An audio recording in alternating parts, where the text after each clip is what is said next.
Hello my dear students, welcome करता हूं मैं भारत पंचाली और केमिस्ट्री गुरुजी अगेन आप सबका एक बहुत ही ज़्यादा इंपॉर्टेंट वीडियो में। तो क्लास 11th के स्टूडेंट्स के लिए एक बहुत ही इंपॉर्टेंट चैप्टर रहता है chemical bonding and molecular structure. तो इसको हम 15 मिनट्स में करने वाले हैं। इसके टॉपिक को एक ऊपर से रिवाइज कर लेंगे, जो भी इंपॉर्टेंट कंसेप्ट है आपको अच्छे समझ में आ जाएगा। और इस लेक्चर में जो नोट्स मैंने यूज़ किए हैं वो आपको मिल जाएंगे totally free of cost on Telegram channel, जो कि भारत पंचाल सर के नाम से, लिंक आपको डिस्क्रिप्शन में मिल जाएगा। और अगर आपको पेड नोट्स चाहिए और आपको ये है कि सर हमें तो रेगुलर आपसे पढ़ना है पेड क्लासेस के अंदर, तो वो आपको मिल जाएंगे हमारी वेबसाइट chemistryguruji.com पर, या फिर आप लोग ऐप भी डाउनलोड कर सकते हो। तो चलिए स्टार्ट करते हैं। सबसे पहले केमिकल बॉन्डिंग होता क्या है। बॉन्डिंग का मतलब होता है बंधन। बंधन बोले तो जो जोड़ के रखता है। ये क्या होती है? एक अट्रैक्टिव फोर्स होती है which hold various constituent together in different species, है ना। अलग अलग एटम आयन मॉलिक्यूल को आपस में जोड़ के रखता है, वही क्या कहलाता है? बॉन्ड कहलाता है। अब क्वेश्चन ये राइज होता है कि यार एटम्स को जुड़ने की जरूरत क्या है, बढ़िया है सिंगल रहो। और ऐसा है कि सिंगल भी रहते हैं। आपकी पीरियोडिक टेबल में ग्रुप 18 है, ग्रुप 18 के एटम जो है वो सिंगल रहना पसंद करते हैं। उनको डीपली स्टडी किया और हमारे दादा आए जिनका नाम था लुइस और कोसेल। उन्होंने ये बोला कि भाई ग्रुप 18 वालों के पास एक खास शक्ति है, वो शक्ति है ऑक्टेट। उनकी वैलेंस शेल में 8 इलेक्ट्रॉन है। तो कोई भी एटम अगर स्टेबल होना चाहता है तो उसकी वैलेंस शेल में 8 इलेक्ट्रॉन होने चाहिए, और यहीं से हमारा ऑक्टेट रूल बन के निकला। हर कोई एटम दूसरे एटम से कंबाइन करते हुए कोशिश करता है कि उसकी वैलेंस शेल में भी 8 इलेक्ट्रॉन हो जाएं।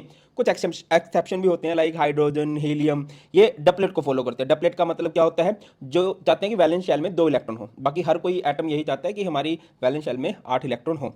इसके बाद हमारा छोटा टॉपिक आ जाता है लुईस सिंबल। लुईस सिंबल क्या होता है? Representation of valence electron by dot और क्रॉस। किसी भी एटम के वैलेंस इलेक्ट्रॉन जो है उनको आप डॉट और क्रॉस से रिप्रेजेंट कर दो तो यही उसका लुईस सिंबल होगा। फॉर एग्जांपल, जैसे कि हमारे पास सोडियम है। अगर आप सोडियम की कॉन्फ़िगरेशन करो, सोडियम का एटॉमिक नंबर होता है 11, तो इसकी कॉन्फ़िगरेशन हो जाएगी 281।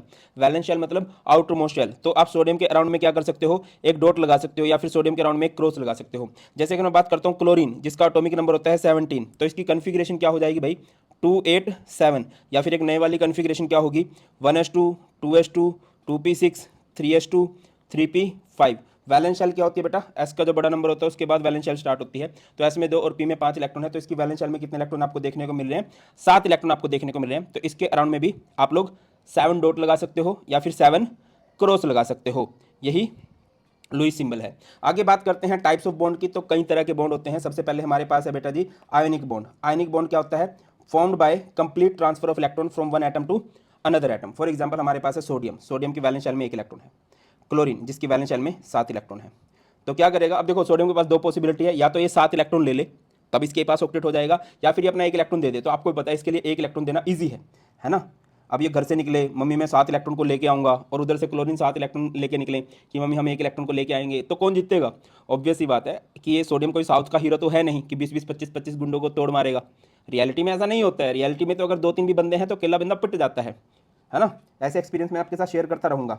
आपके साथ हुआ है क्या सर? नहीं, मैं तो भाई 2 बंदे हो तब भी सॉरी बोल दूं, 3 की तो बात ही छोड़ दूं। तो सोडियम ने यहाँ पर इलेक्ट्रॉन दे दिया, तो सोडियम का इलेक्ट्रॉन गया तो सोडियम पे आएगा पॉजिटिव चार्ज, और क्लोरीन ने इलेक्ट्रॉन ले लिया है तो क्लोरीन पे कौन सा चार्ज आ जाएगा? अभी नेगेटिव चार्ज आ जाएगा। ठीक है, सोडियम ने इलेक्ट्रॉन दिया है तो ये कटायन बन गया, इस पे पॉजिटिव चार्ज आ गया, और क्लोरीन ने इलेक्ट्रॉन लिया है तो ये हमारे पास अनायन बन गया। नेक्स्ट फेमस बॉन्ड है हमारे पास कोवलेंट बॉन्ड। बहुत पॉपुलर है, और इस चैप्टर में मेजरली हम लोग कोवलेंट बॉन्ड के बारे में ही डिस्कस करने वाले हैं। तो कोवलेंट बॉन्ड कैसे बनता है? Formed by the mutual sharing of electron. जैसे क्लोरीन की बात कर लेते हैं। क्लोरीन के वैलेंस शेल में कितने इलेक्ट्रॉन होते हैं बेटा जी? 7 इलेक्ट्रॉन। इधर भी क्लोरीन के वैलेंस शेल में कितने इलेक्ट्रॉन है? 7 इलेक्ट्रॉन है। अब ये क्लोरीन इस वाले को बोले मुझे 1 इलेक्ट्रॉन दे दे बे, है, तो ये बोलेगा तू दे दे बे, तो बदतमीजी पे आ गया। तो दोनों में से कोई भी इलेक्ट्रॉन नहीं देगा। इनके पास बराबर इलेक्ट्रॉन है तो दोनों में बराबर पावर है, तो यहाँ पर क्या होगी बेटा? शेयरिंग ही बेस्ट सॉल्यूशन है। अब आप देखो तो इसके पास 8 इलेक्ट्रॉन हो गए हैं, और इसके पास भी 8 इलेक्ट्रॉन हो गए हैं। अब ये जो इलेक्ट्रॉन है बाकी इस साइड में जिसके पास सिंगल सर्कल है, इन्हें बोलते हैं लोन पेयर। लोन पेयर किसे कहा जाता है? जो बॉन्डिंग में पार्टिसिपेट नहीं करते। और जिन इलेक्ट्रॉन्स के ऊपर डबल सर्कल आ गया इन्हें बोलते हैं शेयर्ड पेयर, या फिर बॉन्ड पेयर, है ना। जैसे कि तुम में से कहीं कमिटेड होंगे तो वो बॉन्ड बन चुके हैं उनके, और कहीं मेरे जैसे तो नहीं, कहीं होंगे जो सिंगल ही रह गए होंगे, तो वो लोन पेयर है। गाना ही सुना होगा आप लोगों ने, लोनली लोनली। लोनली का मतलब ही सिंगल होता है। नेक्स्ट पॉइंट पे आते हैं, एक बड़ा इंपॉर्टेंट बॉन्ड होता है coordinate bond. A covalent bond in which both electrons of the shared pair are contributed by one of the atom. ये एक स्पेशल तरह का बॉन्ड है जिसमें कि एक एटम के इलेक्ट्रॉन को शेयर करेंगे दोनों एटम। रिपीट कर रहा हूं, एक एटम के इलेक्ट्रॉन्स को शेयर करेंगे दोनों एटम। सिंपल वर्ड्स में क्या कह सकते हैं? Electron of one atom shared by both bonded atom. For example, B के पास इलेक्ट्रॉन है, ए के पास इलेक्ट्रॉन नहीं है, बट बी और ए दोस्त हैं, तो बी इसकी हेल्प कर देगा कि भाई मुझे पता तू अच्छा इंसान है तो मैं तेरे साथ बॉन्ड बना लेता हूँ। तो ये क्या करेगा? अपने इलेक्ट्रॉन को शेयरिंग में डाल देगा। अब इलेक्ट्रॉन बी के थे बट शेयर दोनों ने कर लिया, अब ये बॉन्ड बन गया। अच्छा, इसको हम लोग इस एरो से रिप्रेजेंट करते हैं। ये एरो कहाँ से कहाँ आती है? From donor to acceptor. और आगे पढ़ोगे इसको हम लोग क्या बोल सकते हैं, जो डोनर है बेटा इसे आप लोग बोल सकते हो लुईस बेस, और इसे आप लोग बोल सकते हो लुईस एसिड। ठीक है, सिंपल वर्ड में आप लोग एक वर्ड याद रखिए, बीडी। बीडी का मतलब क्या होता है, बेस उसे कहते हैं जो डोनेट करते हैं इलेक्ट्रॉन्स को, और एसिड किसे कहते हैं, एसिड किसे कहते हैं जो एक्सेप्ट करते हैं इलेक्ट्रॉन्स को। एक छोटा सा कंसेप्ट और निकल के आता है, फॉर्मल चार्ज। फॉर्मल चार्ज क्या रहता है, विराट ने लगाई हाफ सेंचुरी। वी का मतलब होता है वैलेंस इलेक्ट्रॉन, एल का मतलब होता है lone pair, half of shared pair. मतलब अगर आपको कहीं पर भी फॉर्मल चार्ज निकालना है तो आप इस ट्रिक का फायदा उठा सकते हैं। आगे मूव करते हैं। नेक्स्ट हमारे पास बॉन्ड पैरामीटर होते हैं। जब भी कोवलेंट बॉन्ड बनता है एटम्स के बीच में तो कुछ बॉन्ड पैरामीटर होंगे, जैसे सबसे पहले bond angle, angle between the orbitals containing bonding electron pair around the central atom. जैसे मैं CH4 की बात करता हूँ, CH4 के बॉन्ड को आप इस तरह से दिखा सकते हो, है ना। अब ये जो है हमारे पास इलेक्ट्रॉन पेयर हैं, इनके बीच का अगर बॉन्ड एंगल देखा जाता है तो वो आता है 109 डिग्री 28 मिनट्स। नेक्स्ट है bond length, distance between nuclei of two nearest atom. दो एटम ने बॉन्ड बना लिया, है ना, इनके न्यूक्लियस के बीच का जो डिस्टेंस है उसी को हम लोग क्या बोलेंगे, बॉन्ड लेंथ बोल देंगे।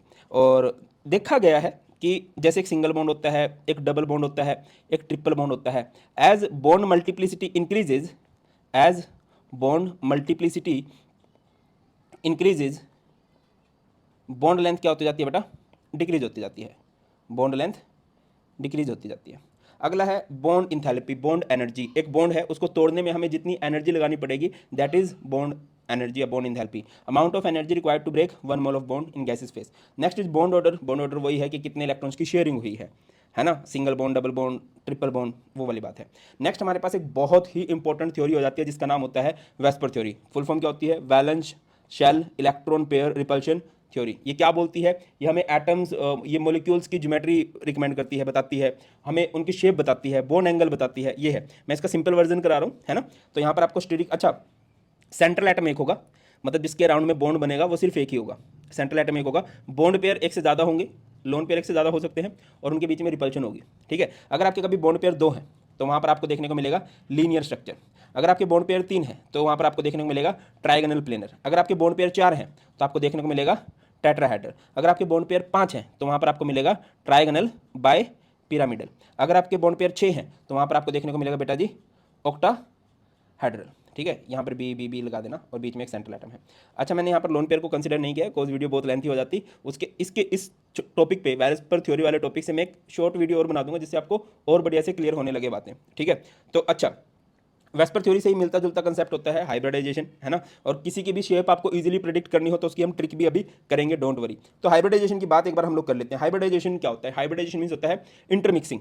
आपने एक वर्ड सुना होगा लाइगर। लाइगर किससे मिलकर बनता है, लाइगर एक बाय प्रोडक्ट है लायन का और टाइगर का। आप लोगों ने देखा होगा यार कि बोल दिया यार इसका तो बोलने का स्टाइल अपने पापा पे गया है, चलने का स्टाइल भी पापा पे गया है ना, स्माइल तो मम्मी की तरह करता है, मम्मी की तरह करती है, तो हम प्रोडक्ट हैं उनका। हाइब्रिडाइजेशन क्या होता है, मिक्सिंग कर देना, अलग अलग ऑर्बिटल की जिनकी शेप अलग अलग है, जिनकी एनर्जी अलग अलग है, उनकी आप मिक्सिंग कर दोगे, फिर उससे नए ऑर्बिटल बनेंगे जिनकी एक नई शेप होगी और इक्विवेलेंट से एनर्जी होगी सबकी। एक सिंपल एग्जांपल देकर समझाता हूँ, जैसे कि एक गिलास में हमारे पास पानी है, एक गिलास में हमारे पास चीनी है, एक गिलास में हमारे पास नमक है, एक गिलास में हमारे पास नींबू का रस है। फिर हम क्या कर देंगे, उन सबको मिक्स कर देंगे एक बड़े से कंटेनर के अंदर। तो फिर क्या होगा बेटा, फिर आप ऑब्जर्व करोगे कि एक नया मिक्सचर बना है ना। अब 5 गिलास मिक्स किए थे ना, पानी का, चीनी, नमक, नींबू, 4 गिलास मिक्स किए थे तो 4 नए गिलास बनोगे, बट उन सबका टेस्ट एक जैसा होगा, है ना। अभी जैसे पानी की आइडेंटिटी अलग थी, चीनी की आइडेंटिटी अलग है, नमक की आइडेंटिटी अलग है, बट अब जो मिक्सचर बन के आएगा वो बिल्कुल एक जैसा बन चुका है। तो यही होती है hybridisation, phenomena of intermixing of orbital of slightly different energy and shape to regenerate orbital of same energy and shape. ठीक है बेटा जी, स्टेरिक नंबर अगर 2 होता है तो वहाँ पर आपको ज्योमेट्री देखने को मिलेगी लीनियर। स्टेरिक नंबर अगर 3 है, ये हमने अभी पीछे पढ़ा ही है ना। 3 है तो उसको हम लोग बोलते हैं ट्राइगोनल प्लेनर, 4 है तो उसको हम लोग बोलते हैं टेट्राहेड्रल, 5 है तो उसे बोलते हैं trigonal bipyramidal, trigonal bipyramidal, 6 है तो उसे हम लोग बोलते हैं ऑक्टाहेड्रल, 7 अगर है, 7 हम लोगों ने नहीं पढ़ा है, डोंट वरी, कभी डिटेल वीडियो में डिटेल 1 शॉट आएगा इसका बहुत बढ़िया, वहाँ पर हो जाता है पेंटागोनल बाय पिरामिडल। अब आप कैसे किसी भी मॉलिक्यूल को देख के उसकी शेप आसानी से प्रेडिक्ट कर सकते हो, उसके लिए सिर्फ ये याद रख लो, आपको वैलेंस इलेक्ट्रॉन कैलकुलेट करने आने चाहिए मॉलिक्यूल के। अगर आपके वैलेंस इलेक्ट्रॉन 2 से 8 के बीच में है तो उसको आप 2 से डिवाइड कर दोगे। अगर 8 से 56 के बीच में है तो उसको आप 8 से डिवाइड कर दोगे। 56 से अगर ज़्यादा है तो आप उसको 18 से डिवाइड कर दोगे, 18 से डिवाइड कर दोगे, है ना। तो जो भी नंबर आएगा वो स्टेरिक नंबर होता है और उसके बेस पे आप बता सकते हो। एग्जाम्पल देता हूँ, जैसे CH4 है, CH4 में सेंट्रल एटम कौन होगा? सिंगल एटम कार्बन है तो वो सेंट्रल एटम है। कार्बन के वैलेंस शेल में कितने इलेक्ट्रॉन होते हैं बेटा? 4। हाइड्रोजन कितने हैं? 4 की वैलेंस शेल में कितने इलेक्ट्रॉन होते हैं? 1। तो ये हमारे पास बन गया 8। अब वैलेंस इलेक्ट्रॉन अगर 8 है तो हम किस नंबर से डिवाइड करेंगे? 2 से। 2 4 जा 8। अब 4 आ गया है, 4 आ गया है तो आप बताओ इसकी हाइब्रिडाइजेशन क्या है? 4 आ गया है तो इसकी हाइब्रिडाइजेशन क्या है बेटा? यहाँ पे दिख भी रही है, sp3 है। इसकी ज्योमेट्री क्या होगी? इसकी ज्योमेट्री होगी टेट्राहाइड्रल। अगर आप बनाना चाहो तो कैसे बनाओगे? जैसे ये C है और बाजू में लग जाएगा H4।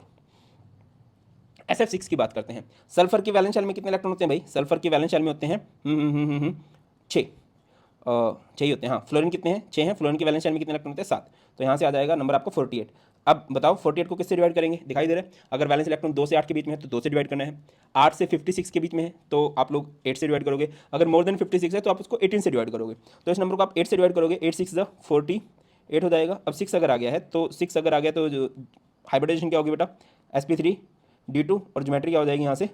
ऑक्टाहाइड्रल, है ना। और इसको आप ऐसे बना सकते हो S।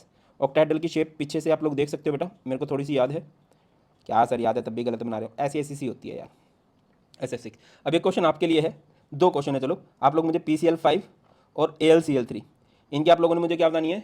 हाइब्रिडेशन बतानी है और ज्योमेट्री बतानी है क्या होगी। आगे बढ़ते हैं और बात करते हैं वैलेंस बॉन्ड थ्योरी की। ये भी एक बढ़िया सी थ्योरी है यार, है ना। ये क्या बोलता है? कोवलेंट बॉन्ड के बारे में इन्होंने बात की। अ covalent bond is formed by the overlapping of 2 half filled atomic orbital having electrons with opposite spin. कि कोवलेंट बॉन्ड कब बनेगा? जब एटॉमिक ऑर्बिटल जुड़ेंगे। फर्स्ट ऑफ ऑल वो हाफ फील्ड होने चाहिए और उनकी इलेक्ट्रॉन्स की स्पिन अपोजिट होनी चाहिए। आप इसको सिंपल समझो यार, ऑब्वियसली शादी किसकी होगी? अपोजिट जेंडर की होगी। वैसे तो कलयुग है, सेम जेंडर की भी होने लगी है, बट जनरली, है ना, नो ऑफेंस, कोई बुरा मत मान जाना, है ना, जो जनरली यही होगा। तो यही बोल रहा है कि एटॉमिक ऑर्बिटल होंगे जो हाफ फील्ड होंगे एंड अपोजिट स्पिन होंगे। ठीक है, ये है, ये हमारे पास है, ये 2 एटॉमिक ऑर्बिटल है, ये इस तरह से ओवरलैप कर जाएंगे। एक की स्पिन क्लॉकवाइज है, एक की स्पिन एंटी क्लॉकवाइज है, इस तरह जुड़ जाएंगे।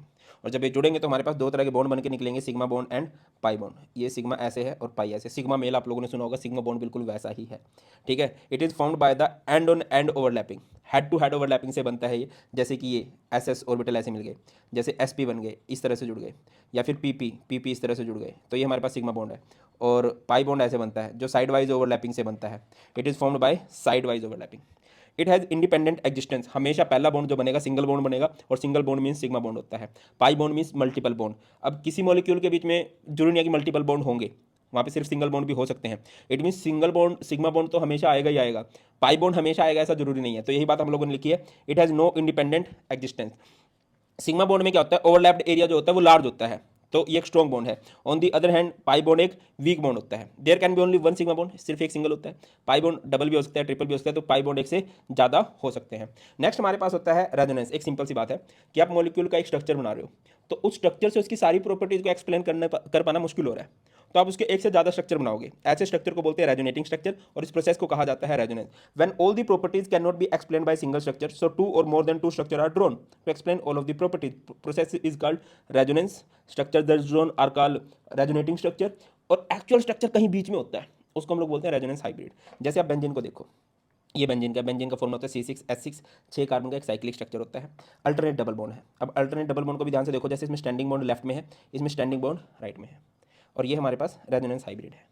ठीक है, सिंपल। रेजोनेंस किसे कहते हैं? जब सारी प्रॉपर्टीज एक स्ट्रक्चर से एक्सप्लेन नहीं हो रही है। अच्छा, नेक्स्ट हमारे पास कोवलेंट बॉन्ड के टाइप होते हैं, polar molecule and non polar molecule. Polar molecule क्या होता है? जिनमें चार्ज आ जाता है, जिनकी कुछ डाइपोल मूवमेंट होती है, जो बनते हैं बिटवीन डिसिमिलर एटम। शायद हमने एग्जाम्पल थोड़ा इधर उधर कर दिए हैं, उसके लिए क्षमा चाहता हूँ। ये इधर आना चाहिए और ये इधर आना चाहिए। ठीक है, जिसमें डाइपोल मोमेंट जो है 0 हो वो हमारे पास नॉन पोलर होते हैं, और जिसमें डाइपोल मोमेंट की कुछ वैल्यू हो, जैसे HCl है।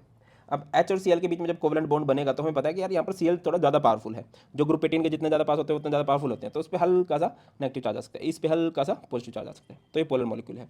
अगली बात, covalent bond formed between 2 similar atom. अगर 2 सिमिलर एटम है तो उनके बीच में जो बनेगा वो क्या रहता है? नॉन पोलर रहता है। आगे मूव करते हैं, डायपोल मोमेंट किसे कहते हैं। डायपोल मोमेंट सिंपल सी बात है बेटा, charge into displacement Q into D, इसकी यूनिट क्या होती है डी बाई। अगर कभी कोई सिमेट्रिकल स्ट्रक्चर है, symmetrical structure well defined structure जैसे कि CH4 है ना, वैसे ये बहुत डिटेल कंसेप्ट है बट सिंपल वे में बता रहा हूँ, ये है, इसकी डायपोल मोमेंट क्या आएगी बेटा, जीरो आएगी। बट अगर कहीं पर आपको दिख जाए कि यार डिसिमिलर एटम आ गए, या कहीं पर आपको दिखाई दे जाए लोन पेयर आ गया, ठीक है, वहाँ पर क्या हो जाएगा, जैसे मैं आपको बोलता हूँ NH3 है, NH3 एक पोलर मॉलिक्यूल होगा क्योंकि इसमें क्या आ चुका है, एक लोन पेयर आ गया है, तो इसकी dipole moment not equal to zero आएगी, और not equal to zero I it means वो मॉलिक्यूल हमारे पास पोलर होता है। नेक्स्ट होता है हाइड्रोजन बॉन्ड, एक बहुत ही फेमस बॉन्ड है। First of all hydrogen bond कोई बॉन्ड नहीं होता, ये जस्ट एक अट्रैक्शन है जो आपको भी हो सकती है, कहीं किसी फंक्शन में चले गए अपोजिट साइड अट्रैक्शन हो गई है ना, स्कूल में चले गए हो गए, बट उस अट्रैक्शन का कोई फ्यूचर नहीं है। प्रॉपर बॉन्ड क्या होते हैं, जैसे शादी हो जाती है या रिलेशनशिप में चले जाते हैं, वो प्रॉपर बॉन्ड है। बट हाइड्रोजन बॉन्ड कोई बॉन्ड नहीं है, इट जस्ट अट्रैक्शन है ना। और ये कब बनता है, जब भी हाइड्रोजन को सामने दिखाई दे जाता है कोई बहुत इलेक्ट्रोनेगेटिव एटम, बहुत इलेक्ट्रोनेगेटिव एटम से मेरा मतलब है फोन, फ्लोरीन, ऑक्सीजन, नाइट्रोजन। यही क्यों, इनका साइज स्मॉल होता है, इनकी इलेक्ट्रोनेगेटिविटी हाई होती है, यही रिक्वायरमेंट है। Chemical bond in which a hydrogen atom is attractive two atoms of small size and high electronegativity, that is phone. Periodic table का डॉन कौन है, फोन है। दो तरह के हाइड्रोजन बॉन्ड होते हैं, इंटरमोलिकुलर, इंट्रामोलिकुलर। इंटरमोलिकुलर कब बनता है, जब अलग अलग मॉलिक्यूल हो, ठीक है, जैसे एच एफ यहाँ पर हाइड्रोजन ने अट्रैक्शन शो कर दी फ्लोरीन की साइड, ये प्रॉपर बॉन्ड तो बना रखा है। एक सीरियल आता था, अगर आपने कभी नोटिस किया हो, भाभी जी घर पर हैं, उसमें एक भरभूति जी थे और एक थे तिवारी जी, कच्चा बनियान। उनकी वाइफ थी अंगूरी भाभी और इनकी थी Gauri ma'am. But Tiwari ji attraction show करते हैं गौरी मैम की तरफ, और भरभूति जी अट्रैक्शन शो करते हैं अंगूरी भाभी की तरफ। ये जो अट्रैक्शन है जिसका कोई फ्यूचर नहीं है, ये हाइड्रोजन बॉन्ड है, बट यस मॉलिक्यूल को थोड़ी स्टेबिलिटी प्रोवाइड करता है। इंट्रामोलिकुलर क्या होता है, जब एक ही मॉलिक्यूल में बन जाता है, जैसे कि ऑर्थोनाइट्रोफिनॉल है ना, ये क्या बन गया, ये पूरा एक ही मॉलिक्यूल है, और यहाँ पर हाइड्रोजन ने अट्रैक्शन शो कर दिया ऑक्सीजन की साइड, तो ये हमारे पास इंटरमोलिकुलर हाइड्रोजन बॉन्ड हो गया। याद रखिए, intermolecular hydrogen bond is more stronger than intermolecular hydrogen bond. Next हमारे पास मोलिकुलर ऑर्बिटल थ्योरी होती है, जैसे एटम्स के हम बात करते हैं बॉन्डिंग की, वैसी मॉलिक्यूल की बात की जाती है, मॉलिक्यूल की कन्फिग्रेशन की बात की जाती है। इसमें दो तीन क्वेश्चन का आप लोग आंसर कर सकते हो, जैसे कि अगर कभी बॉन्ड ऑर्डर का आंसर करना है तो इसका फॉर्मूला होता है half of number of bonding electron minus number of anti bonding electron. अगर आपको कभी स्टेबिलिटी बतानी है, कभी भी अगर बॉन्डिंग इलेक्ट्रॉन ज़्यादा हो जाए एंटी बॉन्डिंग से, तो मॉलिक्यूल स्टेबल है। पैरामैग्नेटिक मॉलिक्यूल किसे कहते हैं, जिसके पास अनपेयर्ड इलेक्ट्रॉन हो। डायमैग्नेटिक मॉलिक्यूल किसे कहते हैं, जिसके पास पेयर्ड इलेक्ट्रॉन हो। जैसे मैं एक पेयर्ड मॉलिक्यूल हूँ, तो मैं कहीं भी इधर उधर अट्रैक्शन शो नहीं कर सकता, तो मैं क्या हो गया, डायमैग्नेटिक। डायमैग्नेटिक कौन से होते हैं, which are repulsive in nature. जैसे तुम लोग हो, सिंगल हो, इधर उधर अट्रैक्शन शो की जा सकती है, तो you all are paramagnetic in nature, है ना। अब इन बातों को दिल पे मत लगा लो ना, सर कैसे बातें करते हैं, जस्ट फॉर फन बातें बोली गई हैं। तो ये है बेटा जी सिंपल सा, बाकी डिटेल वन शॉट आएगा इसका, और 30 मिनट रिवीजन वीडियो बना रखी है, वो भी आप लोग चेकआउट कर सकते हो। बहुत जो मिलते हैं, बहुत ख्याल रखिए। स्टिल कुछ भी डाउट आप लोग कमेंट सेक्शन में बता सकते हो। God bless you all, please take care, जय हिंद।